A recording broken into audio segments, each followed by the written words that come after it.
आप देख रहे हैं भारत टुडे न्यूज, हर पल खबरों के साथ। नमस्कार, स्वागत है आपका हमारे चैनल में। बिना किसी देरी के ले चलते हैं आपको आज की बड़ी खबर की तरफ।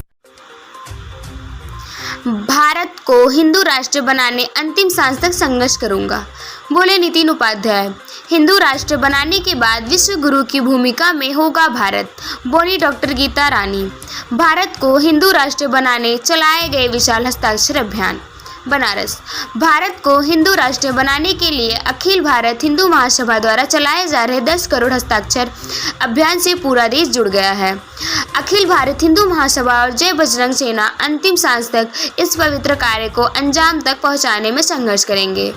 यह बात हिंदू महासभा के राष्ट्रीय उपाध्यक्ष और हस्ताक्षर अभियान सीमित के संयोजक तथा जय बजरंग सेना के राष्ट्रीय अध्यक्ष नितिन उपाध्याय ने कही। प्रखर हिंदूवादी नेता नितिन उपाध्याय रविवार को शाम 4 बजे पड़ारकर भवन में आयोजित प्रेस कॉन्फ्रेंस को संबोधित कर रहे थे। उन्होंने बताया कि काशी विश्वनाथ की नगरी में आयोजित वारगेश धाम सरकार की श्रीमती भागवत कथा के दौरान हिंदू महासभा की टीम ने विशेष हस्ताक्षर अभियान चलाकर लाखों लोगों को हिंदू राष्ट्र बनाने के पवित्र कार्य से जोड़ा है।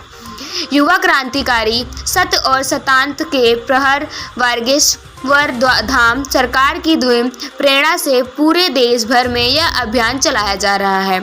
अगले साल अप्रैल माह में 10 करोड़ से ज़्यादा हस्ताक्षर पूरे देश में एकत्र करवा कर प्रधानमंत्री को सौंप कर हिंदू राष्ट्र बनाने के मांग हिंदू महासभा करेगा।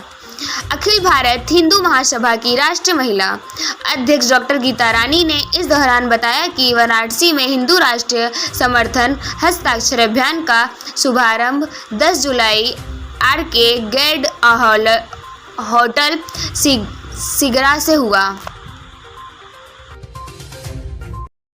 डॉक्टर गीता रानी, राष्ट्रीय महिला अध्यक्ष अखिल भारत हिंदू। आज यहाँ प्रेस वार्ता रखी गई है, क्या उद्देश्य है इसका? आज उद्देश्य यह है कि हम लोगों ने अखिल भारत हिंदू महासभा ने हिंदू राष्ट्र के समर्थन में हस्ताक्षर अभियान शुरू किया हुआ है।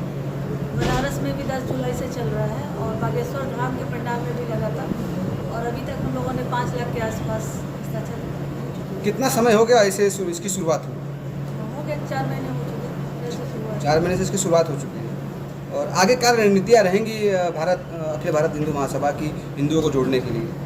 अभी हमने अपने स्तर पर तो मैंने क्या किया है कि जितने भी हिंदू संगठन है बनारस के आसपास के, चाहे वो आश्रम से हो, चाहे वो पॉलिटिकल हो, चाहे वो नॉन पॉलिटिकल हो, क्या धार्मिक हो, आध्यात्मिक हो, सबको मैंने एक मंच दिया है, सबको मैंने एक साथ बुलाया है, मीटिंग किया है। जो मेरा प्रोग्राम था, कार्यक्रम था, उसमें भी बहुत सारे संगठन के लोग आए थे और इस पर सब मिल करके काम कर रहे हैं। नाम भले अखिल भारत हिंदू महासभा का है, लेकिन ये जो हिंदू राष्ट्र है ये घोषित करना, ये हर सनातनी का जो है जनमानस में है।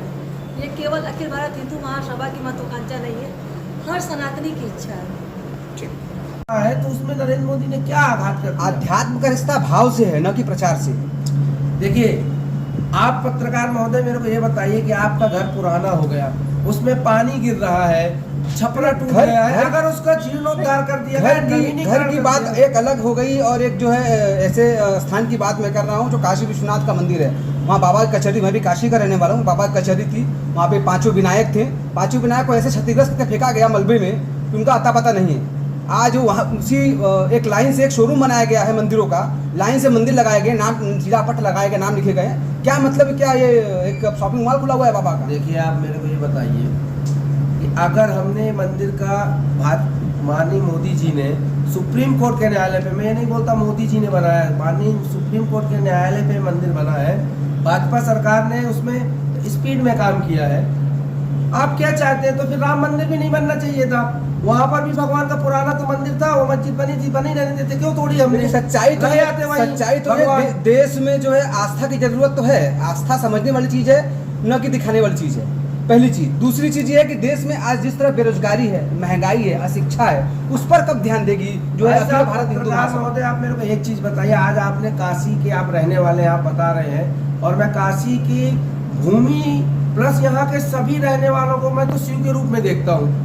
और आप मुझको बताइए कि आज आप उस जो काशी कॉरिडोर बनाया उसके लिए आप क्वेश्चन कर रहे हैं कि मोदी जी ने गलत किया। ना हमने ये नहीं कहा गलत गलत किया। किया। अरे मोदी, ये जनता का सवाल है कि मोदी जी ने उनकी आस्था के साथ खिलवाड़ वही किया। आस्था के साथ खिलवाड़ किया। तो मैं उसी जनता से पूछता हूँ कि जब हाईवेज पे मजारें बनती हैं, जब नई नई मस्जिदें बनती हैं, वहां नमाज पढ़ी जाती है और ट्रैफिक जाम कर दिया जाता, तब जनता कहाँ जाती है? तब कोई पत्रकार उसको शूट करने क्यों नहीं जाता? आपको मालूम है मनमोहन सिंह ने सन 2013 में वक्फ बोर्ड अधिनियम 1947 में जो संशोधन किया है, उसका मतलब क्या होता है? अगर किसी भी जगह पर मस्जिद के ढांचा या मजार बनी है, वो प्रॉपर्टी वक्फ बोर्ड की है, और वो अधिनियम के जो संशोधन किया है मनमोहन सिंह जी ने, उस अधिनियम के तहत अगर इस घर पे वक्फ बोर्ड के 2 मेंबर आ जाए, भले वो आपका है, आपको नोटिस भी नहीं देंगे और आपको बोलेंगे खाली करो, और यहाँ के कलेक्टर को लेके आएंगे। कलेक्टर की जिम्मेदारी है कि 24 घंटे में आपको खाली करना है। और उस नियम के अंतर्गत जो वक्फ बोर्ड अधिनियम 2013 है, आप न्यायालय में भी नहीं जा सकते, आपको वक्फ बोर्ड के ट्रिब्यूनल में अपील करनी है, 24 घंटे में सामान उठा के फेंक दिया जाएगा और आपसे खाली करा लेंगे। ट्रिब्यूनल में भी कौन बैठे हैं? वही लोग बैठे हैं। तो आप ये मुद्दे क्यों नहीं उठाते? आप जो बोल रहे हैं गरीबी बेरोजगारी, तो गरीबी बेरोजगारी आज कोई पैदा नहीं हुई है। आज तो जब से इंसान पैदा होता है गरीबी बेरोजगारी का ही रोना है। हम कोई गरीबी बेरोजगारी, हम चुनाव लड़ने की बात नहीं कर रहे। हम देश को हिंदू राष्ट्र बनाने के लिए हस्ताक्षर अभियान चला रहे हैं, हिंदुओं को एकत्रित करने के लिए चला रहे हैं। हम न तो चुनाव लड़ रहे हैं कि बेरोजगारी की बात करें या उसकी बात करें। ये बात सरकारों का है जो चुनाव लड़ती हैं। आप समाजवादी वालों से पूछिए कि उन्होंने कितनी बेरोजगारी हटाई, बीएसपी वालों से पूछिए, कांग्रेस वालों से पूछिए और भाजपा वालों से पूछिए। हिंदू महासभा सिर्फ हिंदू हित का काम जो कोई करता है उसका समर्थन करती है, और भारत को हिंदू राष्ट्र घोषित करने के लिए प्रधानमंत्री जी को हमको ये ज्ञापन देना है। अगर उन्होंने घोषित नहीं किया तो देश के प्रधानमंत्री को इस देश के हिंदुओं ने बनाया है, प्रधानमंत्री ने हिंदुओं को नहीं बनाया है। हम विचार करेंगे कि क्या करना है। हस्ताक्षर अभियान चलाने की जरूरत क्या पड़ेगी?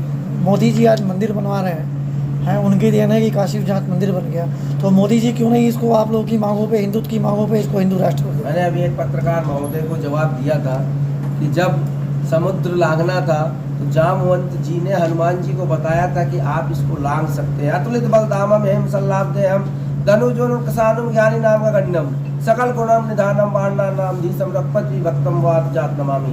तो हनुमान जी समुद्र लांघ सकते हैं, तो हनुमान जी ने राम मंदिर का निर्माण करवा दिया, काशी कॉरिडोर का भी करवा दिया। अब हम उनको जगा रहे हैं, हम एक जामवंत की भूमिका में हैं। हम कोई चुनाव लड़ने की, प्रधानमंत्री हमको नहीं बनना है, सांसद बनना है, विधायक बनना है। तो हम प्रधानमंत्री को जगाने के लिए कि आप ये भी काम कर सकते हैं। देखिए आज वो देश के प्रधानमंत्री हैं, उनके पास बहुत सारे काम है, बहुत सारी चीजें हैं। हमारा काम है समाज सेवियों का, हमारे संगठनों का, जितने भी देश के संगठन हैं, कि जनता की आवाज को प्रधानमंत्री तक भेजें। तो हम वो कार्य कर रहे हैं कि प्रधानमंत्री जी तक हम यहाँ की आवाज भेज रहे हैं, और वो काम उसके लिए वो हिंदू राष्ट्र घोषित करेंगे। हमने उनके गांव वडनगर में भी रैली रखी थी, सभा रखी थी, वहाँ भी हस्ताक्षर कराए हैं। उनके संसदीय क्षेत्र वाराणसी और पूरे देश में करवा रहे हैं। और जब पूरे देश के हिंदू एकत्रित होंगे तो प्रधानमंत्री तो क्या, राष्ट्रपति जी को भी साइन करना पड़ेगा, मुर्मू जी को। बताएं। मेरा नाम नीरज सोनी है और मैं प्रवक्ता हूँ अखिल भारतीय हिंदू महासभा का। नीरज जी, अखिल भारतीय हिंदू महासभा हिंदू की बहुत अच्छा कार्य कर रही है। एक कहावत है, भूखे पेट भजन न होए गोपाला। तो यदि हिंदू को जगा रहे हैं तो हिंदू का पेट भरने का दायित्व भी कहीं कभी कभी बन जाता है। इस पर क्या कहेंगे? ये कैसा चाह रहा है? हिंदू का पेट भर, हिंदू महासभा कहने पेट मेरा सवाल ये आपसे है कि यदि आप हिंदू की बात कर रहे हैं, ठीक है, तो हिंदू सभी हैं, हम भी हैं, आप भी हैं। तो यदि आदमी भूखा पेट है और आप सिर्फ उसको हिंदू के अंदर जागृति पैदा कर रहे हैं कि आप सनातनी, आप हिंदू हैं, यदि भूखा पेट है तो वो जिस तरफ जाएगा जिस उसको मदद मिलेगी।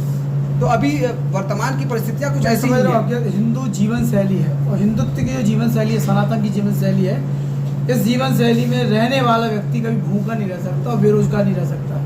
कर्म आधारित व्यवस्था इस देश में रही है, पहले भी रही है, द्वापर से त्रेता, सतयुग और कलयुग में भी है।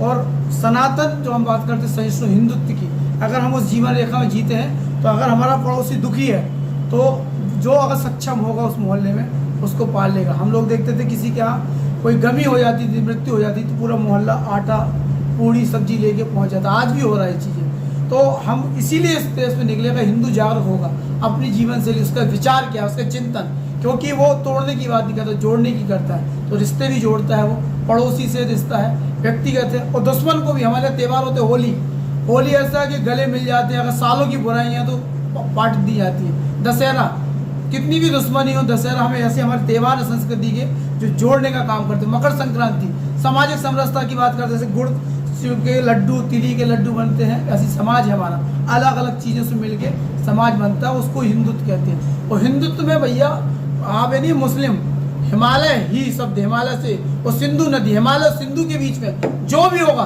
इंसान है वो हिंदू है, और वो हिंदू है तो उसके सुख दुख से एक दूसरे को सरोकार है। और ये पाठ हिंदू महासभा ने सिखाया हमेशा से। तो सावरकर जी ने इसी चिंतन को लेके इसकी कल्पना की थी, और आज उस चिंतन को आगे बढ़ाया जा रहा है। इतिहासकारों का ये भी कहना है कि जो हमारे बीच आज मुस्लिम वर्ग है वो भी कहीं ना कहीं हिंदू ही है, और उस समय की परिस्थितियाँ ऐसी थी कि वो मुस्लिम जाति में कन्वर्ट हुए। इस पर कितनी सच्चाई? देश का दुर्भाग्य है कि इतिहासकार जो रहे कोठे के सेवक रहे हैं, और उनने उनके अनुरूप इतिहास लिखा है। शिवाजी को नहीं पढ़ाया जाता, छत्साल को नहीं पढ़ाया जाता, इन लोगों को आतंकवादी लिखा गया। ज्ञान बापी का कोई जिक्र कभी आपने सुना ही नहीं होगा कैसा हुआ। आतंकवादी इतने बड़े आए, तैमूर लगाया, औरंगजेब आए, इनका कभी इतिहास से आपको जिक्र, अकबर को महान बताया गया है। ये दुर्भाग्य था देश का, और इसीलिए उस इतिहास को बदलने की भी बात हिंदू महासभा ने की है, और सरकारें ही बदल रही हैं। नई शिक्षा नीति देश में आई है, लागू की गई है, और आप देखना उसके जो परिणाम आएंगे, इस देश की जो नई पीढ़ी आने वाली है, उस नई पीढ़ी को पता चलेगा कि देश में कैसे सुरमा हुए हैं। और वही बात है, कुछ बीच में भी जो समय आया था जब देश में गैर हिंदूवादी सरकार थी, उनने लोगों को बताया कि सलमान खान कैसे बनना, शाहरुख खान। लेकिन आज ऐसे लोग हैं सत्ता में बैठे लोग, जिनने लोगों का चिंतन बदला। लोग सोच रहे अब उनके बच्चे शिवाजी महाराणा प्रताप कैसा बनना है। इसके लिए नई शिक्षा नीति में जो चीज़ आने वाली है, आप देखेंगे 10 साल बाद हमारी जो नई पीढ़ी है वो शिक्षा लेंगी, उन महापुरुषों को पढ़ाया जाएगा, उनके स्थान मिलेगा इतिहास में, वो आप देखना बदलाव आएगा।